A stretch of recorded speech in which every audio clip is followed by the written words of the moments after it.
BD news 21। যারা এই কাজগুলো করে আমরা বিশ্বাস করতে চাই তারা বিএনপির প্রতিনিধিত্ব করে না। আমরা বিশ্বাস করতে চাই তারা অতি উৎসাহী হয়ে ফুটেজ খাওয়ার আশায় এই কাজগুলো করছে। কিন্তু আমরা তখনই সেটা বিশ্বাস করতে পারবো যখন দেখবো এসব লোকদের বিরুদ্ধে ওই সেন্ট্রাল কমান্ড থেকে উপযুক্ত ব্যবস্থা নেওয়া হয়েছে। সেদিন আমি একটি লেখা লিখেছিলাম। লেখার দুইটা পার্ট ছিল, কারণ ঘটনা দুইটা ছিল। আমাদের একজন সাংবাদিক ভাইকে বিএনপির ওইখানকার স্থানীয় একজন কর্মী আহত করেছে, এটা ছিল প্রথম প্যারা, যেটা সত্য। দ্বিতীয় প্যারা ছিল স্থানীয় একজন, আমি লিখেছিলাম চাঁদাবাজ সন্ত্রাসী। আমি স্পষ্ট করে লিখেছিলাম চাঁদাবাজ সন্ত্রাসী আমার আরেকজন সাংবাদিক ভাই তুহিনকে গলা কেটে হত্যা করেছিল।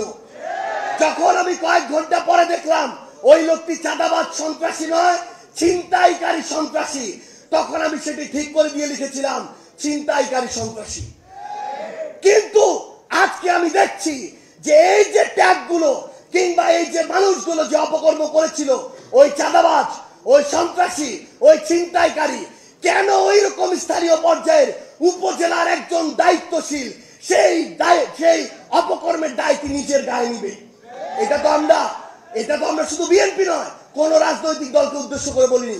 আমরা মনে করি যে কোনো একটি অপকর্ম করে তার সবচেয়ে বড় পরিচয় সে অপকর্মকারী। এবং আমরা চাই দলমত নির্বিশেষে সে যদি এনসিপির হয়, সে যদি যুব শক্তির হয়, তার বিরুদ্ধেও আমরা আমাদের কণ্ঠস্বর উঁচু করব। আমরা আমাদের মিডিয়ার যারা ভাইরা আছে, আমরা দেখেছি কয়েকদিন আগে কিভাবে মিডিয়া আবার ওই 5ই আগস্টের পূর্বের যে রূপ, সেই রূপ যে কোনো সময়ে উদ্দেশ্য প্রণোদিত ভাবে দেখাতে পারে। যেই লোক বাংলাদেশে তো নয়, বাংলাদেশ থেকে প্রায় 13,000 কিলোমিটার দূরে ওই ওয়াশিংটন ডিসিতে বসে থাকে, এই মিডিয়া সেই লোকের সাথে আমাদের মিটিং করিয়েছে।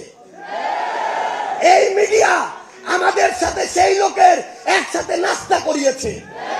এই মিডিয়া আমাদের সাথে সেই লোকের একসাথে বৈঠক করিয়েছে। আমরা দেখি 3 বার ব্রেকিং ব্রেকিং ব্রেকিং দিয়ে ওই চ্যানেল 1, এই চ্যানেল 1 থেকে প্রথম এই প্রোপাগান্ডা পুরা বাংলাদেশকে, পুরা পৃথিবীকে গেলানো হয়েছে। আমরা এখন ওই চ্যানেলের নাম দেখে শান্ত থাকবো না। আমরা দেখবো ওই চ্যানেলের মালিককে।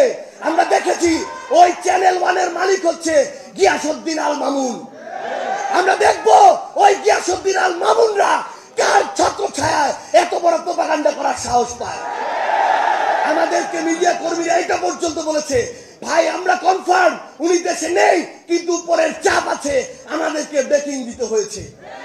আমরা সেই সকল head of multimedia, head of news, ওই প্রডিউসার, ওই মালিকদের বলতে চাই, এই বাংলাদেশে এসব অপকর্ম করে আপনারা আর পার পাবেন না।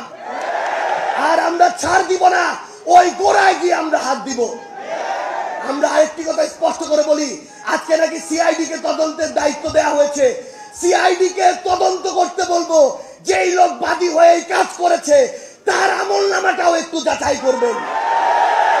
কেঁচো খুঁড়তে যদি সাপ না বের হয় তখন আমাদেরকে দায় দিবেন, এবং সেই সাপ পুরো বাংলাদেশের সামনে আমরা উন্মুক্ত করে ছাড়বো।